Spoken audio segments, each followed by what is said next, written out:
पिछले एपिसोड में यूहा और उसके साथियों ने भी श्रेक सुपरवाइजरी टीम को ज्वाइन करने का डिसाइड कर लिया था, जिसके बाद मास्टर सुआन ने उनसे कहा था कि अब तुम्हें एक मिशन पर भी जाना है। इसके बाद हम देखते हैं कि टीचर जामा इन सभी को एक शोल्डर बैच देती है, जिसके अंदर एक मास्क और सिग्नल फ्लेयर्स होते हैं। तभी यूहा और टीचर जामा से पूछता है कि आप यहाँ पर क्यों हैं। तब इस पर टीचर जामा उससे कहती है कि क्या तुम मुझे यहाँ पर नहीं देखना चाहते। इसके बाद वो इनसे बताती है कि मैं आउटर कोर्ट यार्ड में तुम्हारी क्लास टीचर हूँ, जबकि इनर कोर्ट यार्ड में मैं श्रेक सुपरवाइजरी टीम की लीडर हूँ। लेकिन अब इसी के साथ हम देखते हैं कि वे सभी यहाँ से निकलने के लिए भी रेडी हो गए थे। जिसके बाद सियाओ टाओ इनसे कहती है कि इनमें से कुछ लोगों के पास में लो लेवल की कल्टीवेशन बेस है, इसीलिए वो डिसाइड करती है कि वो बाद में यू हाओ को अपने साथ लेगी, जबकि वांग याओ हेंग के साथ रहेगा और फिर इसी तरह से सियाओ लुओ चेन के साथ रहेगी। तभी इसी वक्त याओ हेंग इनको अपने फ्लाइंग सोल गाइड के बारे में बताता है, जिसका यूज करके वे बहुत ही आसानी से फ्लाई कर सकते हैं। लेकिन इसी के साथ हम देखते हैं कि वो बाकी लोगों के लिए भी फ्लाइंग सोल गाइड को लेकर आया था, जिसके बारे में जानकर वे कहने लगते हैं कि वह तो सच में स्टार लू एम्पायर के मार्शल के एल्डेस्ट सन होने के काबिल है। वहीं दूसरी तरफ हम देखते हैं कि याओ हेंग यू हाओ से भी इसे ट्राई करने के लिए कहता है। तब इसे देख काइतो कहने लगता है कि इसका फ्लाइंग सोल गाइड तो सच में काफी एडवांस है और ऐसा लगता है कि स्टार लू एम्पायर ने इस टेक्नोलॉजी में बहुत ही अच्छे से प्रोग्रेस कर लिया।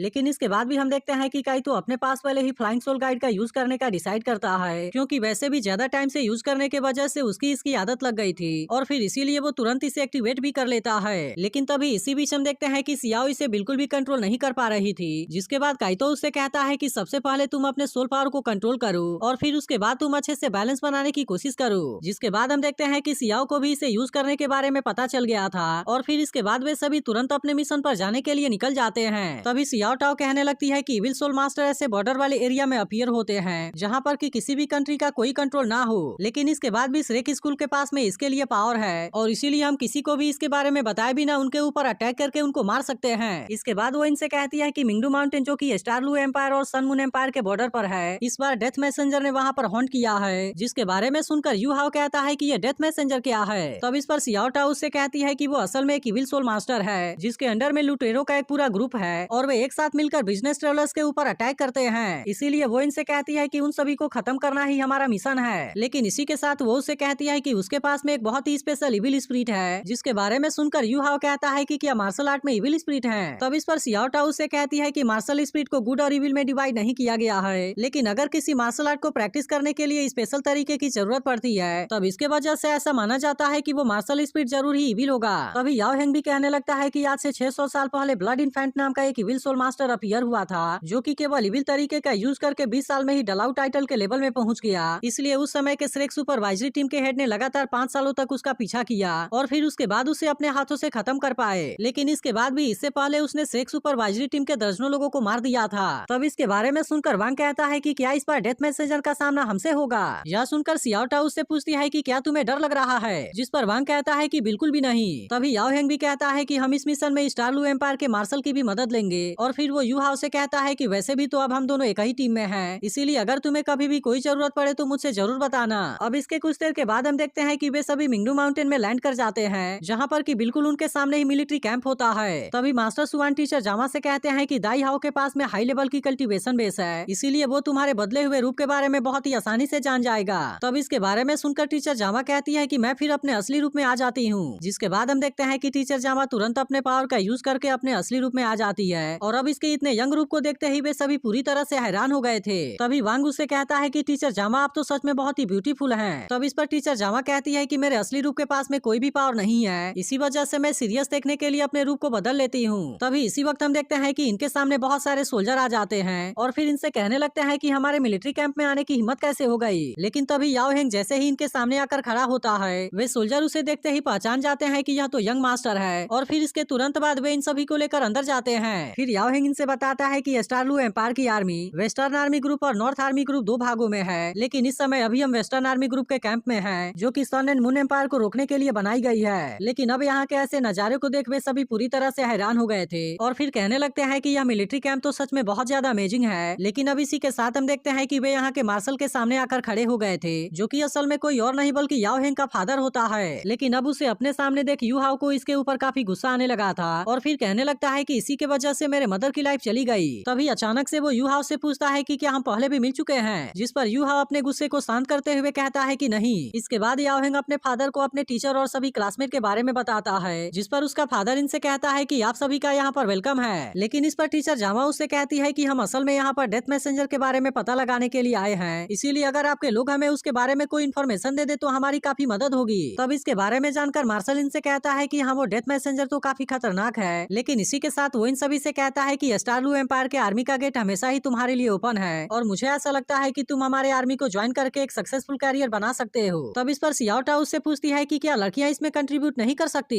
तब इसके बारे में सुनते ही मार्शल कहता है कि बिल्कुल कर सकती हो, इसके अलावा तुम्हारे पास में तो इतनी हाई लेवल की कल्टीवेशन बेस है और इसीलिए अगर तुम हमारे आर्मी को ज्वाइन करती हो तो या तो हमारे लिए बहुत बड़ी बात होगी। इसके बाद हम देखते हैं कि मार्शल का पर्सनल गार्ड इनको डिनर के लिए लेकर आ जाता है और फिर कहता है कि हमारे जासूस डेथ मैसेंजर के बारे में इन्फॉर्मेशन लेकर आते होंगे। इसके बाद हम देखते हैं कि वे सभी तुरंत यहाँ पर डिनर को एंजॉय करने लगते हैं, लेकिन तभी सेंसी कहता है कि यहाँ पर तो इतनी बड़ी आर्मी है, इसीलिए ये लोग खुद अपने आर्मी को वहाँ पर भेजकर उनको खत्म क्यों नहीं कर देते। तब इस पर याओ हेंग कहता है कि डेथ मैसेंजर का बैंडिट ग्रुप असल में बहुत ज्यादा पावरफुल है, क्योंकि मेरे फादर ने उनके ऊपर अटैक करने के लिए बहुत बार अपने लोगों को भेजा था, लेकिन वे कभी भी उनको मारने में कामयाब नहीं हो सके और इस तरह से हमारे आर्मी को बहुत ज्यादा नुकसान हुआ। लेकिन इसके अलावा वे सभी बॉर्डर के बहुत सेंसिटिव एरिया में रहते हैं, जिसके वजह से अगर हमारी आर्मी वहाँ पर अटैक करने भी जाती है तो उनको ध्यान रखना होता है कि पास वाले कंट्री से उनका वॉर ना हो जाए। तभी टीचर जामा कहती है कि श्रेक सुपरवाइजरी टीम के ऊपर किसी भी कंट्री का कोई रिस्ट्रिक्शन नहीं है, इसीलिए ऐसे इविल मास्टर के ग्रुप को मारना हमारे लिए काफी आसान है। तभी इसी वक्त हम देखते हैं कि इनका भेजा गया जासूस भी इन्फॉर्मेशन लेकर यहाँ पर आ जाता है, जो इनसे बताता है कि डेथ मैसेंजर के ग्रुप में लगभग 300 यंग एडल्ट्स हैं और इनका लीडर अब तो किंग लेवल से भी ऊपर का सोल मास्टर है। लेकिन इसके बाद वो इनसे कहता है कि हम इसके बारे में और ज्यादा इन्फॉर्मेशन नहीं ले सके और फिर वो इसे कोई चीज देते हुए कहता है कि हम केवल यही इन्फॉर्मेशन हासिल कर सकें। इसके अलावा हम देखते हैं कि पूरे ग्रुप में केवल वही वहाँ से बचकर वापस आ सका और इस तरह से उसने इनकी मदद करने के लिए मैप को दे दिया होता है। जिसके बाद हम देखते हैं कि टीचर जामा इन सभी से चलने के लिए कहती है, जिस पर सेंसी उससे कहता है कि क्या हम मास्टर सुवान का वेट नहीं करेंगे, लेकिन टीचर जामा उससे कहती है कि मास्टर सुवान का अपना अरेंजमेंट है और फिर इसके बाद वे सभी मैप को फॉलो करते हुए वहाँ पर जाने लगते हैं। अब इसके कुछ देर के बाद हम देखते हैं कि वे सभी वेनलैंड फॉरेस्ट में आ गए थे, लेकिन तभी यूहाओ को यहाँ के एक ट्री के अंदर से कोई चीज गायब हुई नजर आती है, जिसके बारे में वो जल्दी से टीचर जामा को भी बता देता है। तब इस पर टीचर जामा कहने लगती है कि वेनलैंड ट्री का heart yin cold martial spirit soul master के बॉडी को ताकतवर बनाता है, जिसके वजह से वे कोल्ड सोल पावर को बहुत ही आसानी से टॉलरेट कर सकते हैं और इसके अलावा यह चीज उनके कल्टीवेशन स्पीड को भी बढ़ा देती है। फिर वो आगे इनसे कहती है कि वेनलैंड ट्री एक बहुत ही रेयर स्पीसीज है, लेकिन यहाँ पर तो ऐसे ट्री बहुत ही ज्यादा हैं और इसीलिए ऐसा लगता है कि हम डेथ मैसेंजर के ग्रुप से ज्यादा दूर नहीं है। तब इसके बारे में सुनकर टीचर जामा कहती है कि अब हमें इसके बारे में इनिशिएटिव लेना ही होगा, क्योंकि वे जब यहाँ पर कुछ करने की कोशिश करेंगे तो कोई ना कोई क्लू जरूर छोड़ेंगे।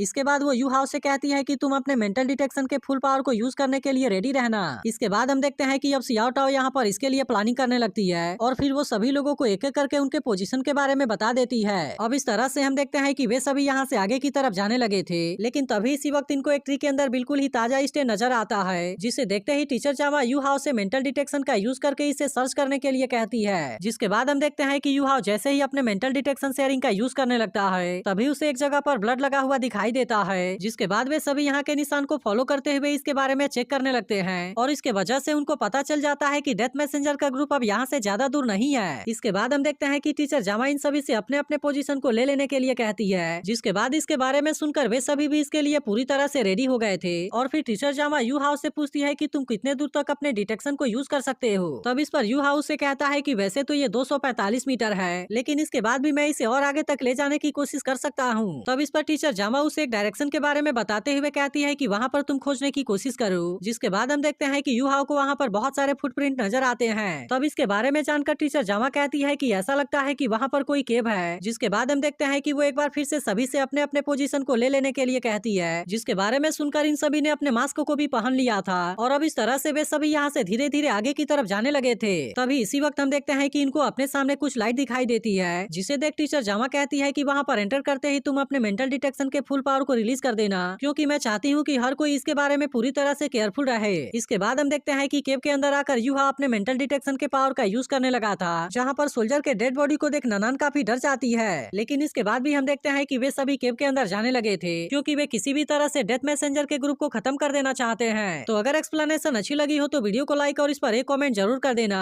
और अगर आप इसके अगले एपिसोड के लिए एक्साइटेड हो तो इसके बारे में कमेंट करके जरूर बताना।